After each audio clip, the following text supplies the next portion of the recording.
Which are the fastest networks in crypto? What is the blockchain trilemma, and how does Cosmos compete in that area?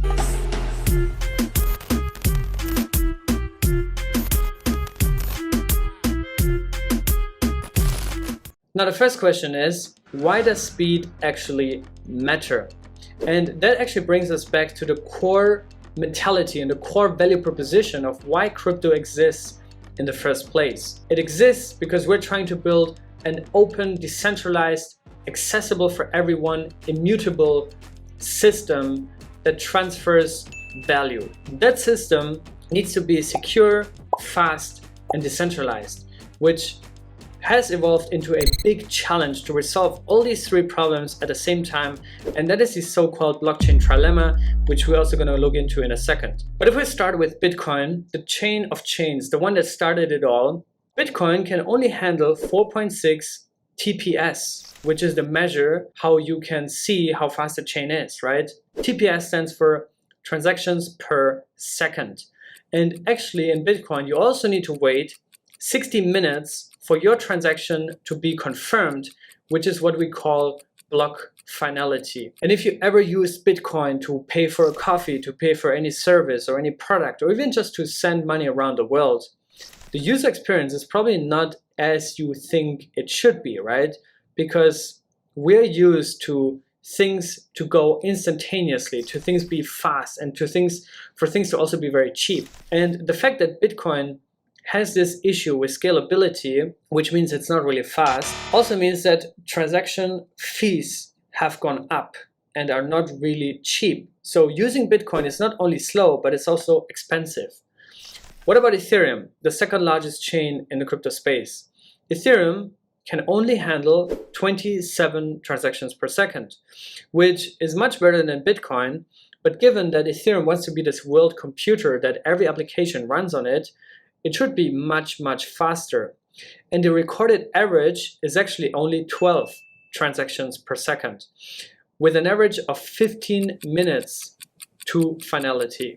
Now, if you look at the current TradFi, the traditional financial landscape, and we take Visa as an example, right? One of the leading payment platforms out there, or providers. Visa can process 1,700 transactions per second on average, and 4,000 transactions per second at peak hours. They're also saying that they have a capacity to handle up to 65,000 transactions per second. And confirmation of a successful transaction is issued immediately, but still we do have this issue that it's not decentralized. So while centralized companies like Visa or MasterCard resolve the scalability issue or the speed of how they can transact value, they don't resolve the decentralization aspect, right? And the security is also questionable at times, right? We do see that banks, a lot of times they get hacked or they do act maliciously. Now for networks like Ethereum to scale, and even for Bitcoin, I think that used to be on a roadmap. I don't think it's too much on a roadmap anymore. We see so-called layer 2s that would offload some of the traffic from the main chain onto another faster layer, where a lot of these transactions can happen more cheaper and faster, while inheriting the security from the main layer. At least that is the theory. Now, with all of that background information, let's look into actual data. Let's look into actual numbers. What are the fastest networks out there? Now, we actually have three categories on what we look at. The first one is the ranking of the top 3 fastest chains based on what they achieved in testing or what they promised on the white paper. The second one is the fastest chains that are actually real, that are actually on-chain, currently going on in terms of TPS, how fast these chains are. And the third one is a ranking of the fastest Cosmos chains. And let's start with rank number 3, Arbitrum. Arbitrum achieved a TPS in testing of 40K plus transactions. It has a time to finality on the sequencer within less than a second, and on Ethereum of 2 weeks. The real transactions per second on a daily average right now is 9.8, and the peak TPS it ever achieved on mainnet is 31.6. Arbitrum, however, only has one single validator, aka sequencer. And that's also the largest trade-offs. So the benefits for Arbitrum is that it can execute transactions off-chain before reporting them back to the main chain, which is Ethereum. The trade-off, however, is decentralization, because you only rely on a single sequencer on Arbitrum. So in fact, Arbitrum is severely centralized, but it's extremely fast, and it's secure because it inherits Ethereum security.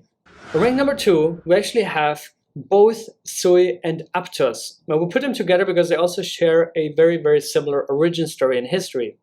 Sui achieved 297,000 TPS during testing. Aptos achieved 160,000 TPS. The time to finality on Sui is 0.48 seconds and on Aptos 0.9. Sui is the one that just recently launched. They currently have a real TPS on chain of 3. Aptos is at 7, and the peak TPS on Sui was 161 and Aptos 2020. They also have a very similar amount of validators, Sui at 104 and Aptos at 108. The technology is actually interesting, that's why we also put them together, because they do use the Move virtual machine, which was previously developed by none other than Facebook and their DM project that went through multiple iterations and then finally was dropped. But the code base that was developed over years from the Facebook team was taken from Sui and Aptos. What they also have to achieve this fast finality is that they use parallel execution engines, which makes it really, really fast. What are the trade-offs? Well, the trade-offs you can say is that they have a relatively small validator set. Still, 100 is not that bad. And the trade-off is also that they just launched recently. So we only have the data available since a couple of weeks, especially in Sui's case. So they need more time to prove themselves. The question is, who is ranked number 1? And the answer is Solana. Solana is the fastest chain in crypto right now. The TPS in theory is in fact 710,000, and what they achieved during testing is 65,000, which makes it competitive to Visa. The time to finality is 0.4 seconds, and the real TPS currently on chain on a one-day average is 4,163. And if you use Solana, you know that it's lightning fast. Peak TPS ever recorded in Solana was 8,453. And also a lot of validators. They have 2,421 validators. How do they achieve that? Well, Solana pursues the monolithic chain instead of multi-chain vision like Cosmos or sharding like Ethereum. They have a proof of history consensus algorithm and use the C-level VM, which allows parallel processing of thousands of smart contracts. So they also use this parallel smart contract runtime, which makes it extremely fast. Now, the trade-offs for Solana, however, are that it requires very high hardware standards to run a validator. And the hardware requirements increase as the network scales.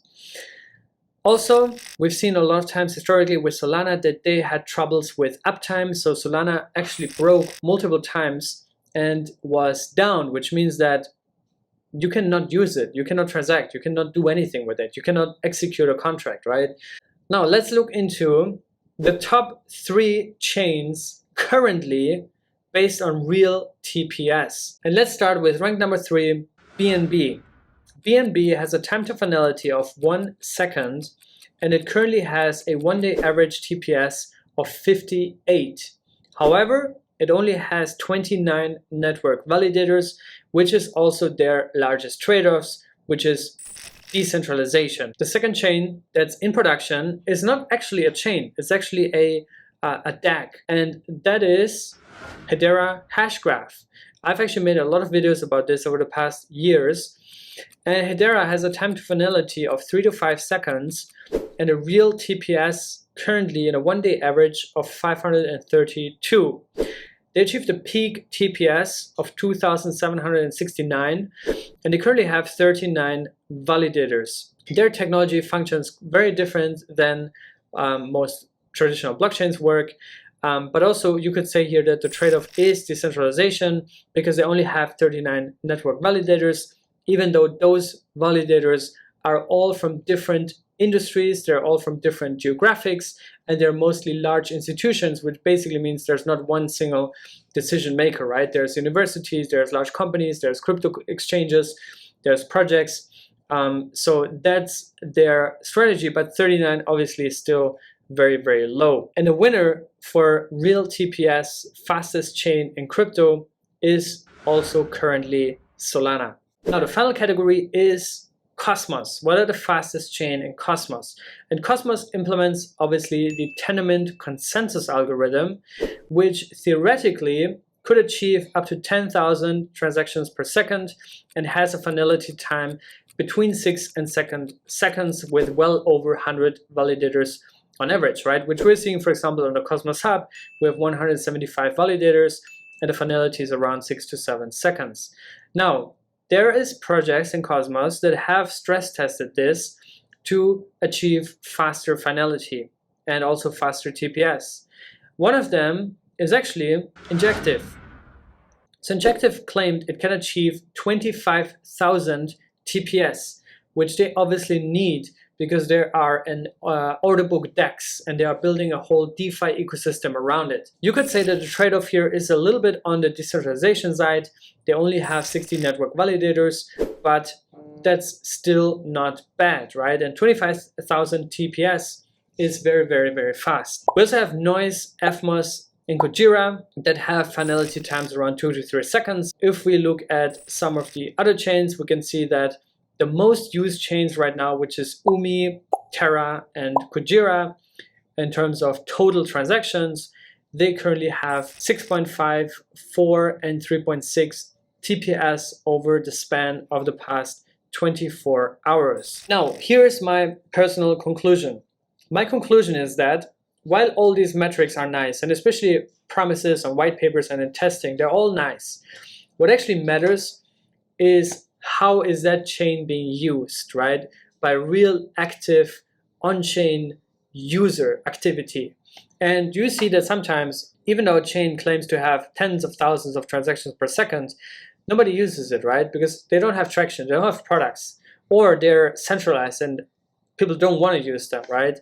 So what really, really matters is actually not the paper TPS, but the real TPS, which not only shows you how fast the chain is, but more importantly, how much that chain is being used. What most projects do is they just take TPS as a marketing gimmick and they just take it to attract investors. And I don't think that's a good thing, because in most of these cases, they're actually sacrificing decentralization, which basically makes it an Excel sheet.